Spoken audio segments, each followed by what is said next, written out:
ಅದಕ್ಕೆ ತುಂಬಾ ಒಳ್ಳೆಯದಾದಂಥ ರಾಗಿ ದೋಸೆ ಮಾಡೋದು ತೋರಿಸ್ತಾ ಇದ್ದೀನಿ. ಇನ್ಸ್ಟೆಂಟಾಗಿ ಕಡಿಮೆ ಇಂಗ್ರೀಡಿಯೆಂಟ್ಸಲ್ಲಿ ಮಾಡ್ಕೊಬೋದು. ನೋಡೋಣ.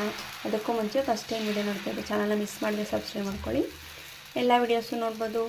ಸುಲಭವಾಗಿ ಬೇಗನೆ ಪದರವಾದ ದೋಸೆ ಮಾಡೋದು ತೋರಿಸ್ತಾ ಇದ್ದೀನಿ. ಬನ್ನಿ ಹೇಗೆ ಮಾಡೋದು ಅಂತ ನೋಡೋಣ.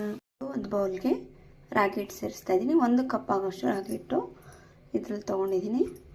ಮತ್ತು ನಾನು ಯಾವ ಕಪ್ಪಲ್ಲಿ ರಾಗಿ ಹಿಟ್ಟು ತೊಗೊಂಡಿದ್ದೀನೋ ಅದೇ ಕಪ್ಪಲ್ಲಿ ಅರ್ಧ ಕಪ್ ಆಗೋಷ್ಟು ಅಕ್ಕಿ ಹಿಟ್ಟು ತೊಗೊಂಡಿದ್ದೀನಿ. ಮನೆಯಲ್ಲೇ ಮಾಡಿರುವಂಥ ಅಕ್ಕಿ ಹಿಟ್ಟಿದು. ನಂತರ ನಾನಿಲ್ಲಿ ಒಂದು 3 ಸ್ಪೂನ್ ಆಗೋಷ್ಟು ಕಡಲೆ ಹಿಟ್ಟು ತೊಗೊಂಡಿದ್ದೀನಿ. ಅದನ್ನು ಸೇರಿಸ್ತಾ ಇದ್ದೀನಿ ರುಚಿಗೆ ತಕ್ಕಷ್ಟು. ಮೊದಲು ಇದನ್ನು ನೀಟಾಗಿ ಮಿಕ್ಸ್ ಮಾಡ್ಕೋಬೇಕು. ನಂತರ ನೀರು ಸೇರಿಸ್ತಾ ಇದ್ದೀನಿ.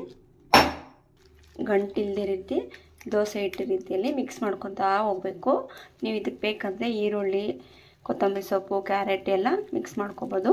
ನಾನು ಇದು ಹಾಗೇ ಪ್ಲೈನ್ ರಾಗಿ ದೋಸೆ ಮಾಡೋದು ತೋರಿಸ್ತಾ ಇರೋದು.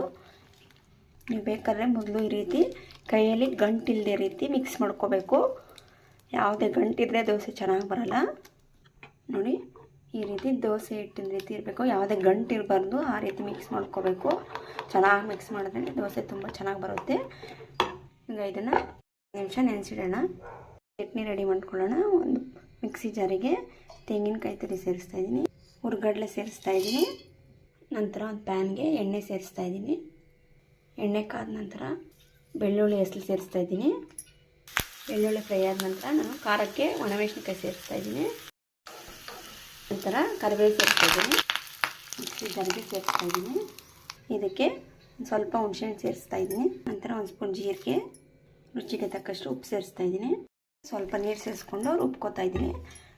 ನೀವು ಇದಕ್ಕೆ ಬೇಕಾದರೆ ಪುದೀನ, ಕೊತ್ತಂಬರಿ ಎಲ್ಲ ಆ್ಯಡ್ ಮಾಡ್ಕೊಬೋದು. ನಾನು ಹಾಗೆ ರುಬ್ತಾ ಇದ್ದೀನಿ. ನೋಡಿ, ಈಗ ಚಟ್ನಿ ರೆಡಿಯಾಗಿದೆ. ಈಗ ದೋಸೆ ಹಾಕ್ಕೊಳ್ಳೋಣ.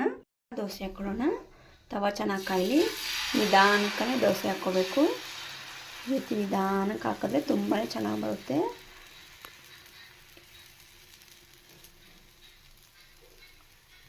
ಈಗ ಇದಕ್ಕೆ ನಾನು ತುಪ್ಪ ಸೇರಿಸ್ತಾ ಇದ್ದೀನಿ.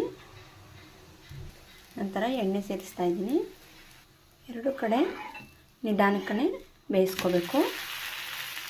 ನಾವು ಸಡನ್ನಾಗಿ ದೋಸೆ ಮಾಡಬೇಕು ಅಂದರೆ ಈ ರೀತಿ ದೋಸೆ ತುಂಬಾ ಚೆನ್ನಾಗಿರುತ್ತೆ. ಬೇಗನೆ ಮಾಡ್ಕೋಬೋದು ಇನ್ಸ್ಟೆಂಟಾಗಿ. ಹಾಗೆ ತುಂಬಾ ರುಚಿಯಾಗಿರುತ್ತೆ.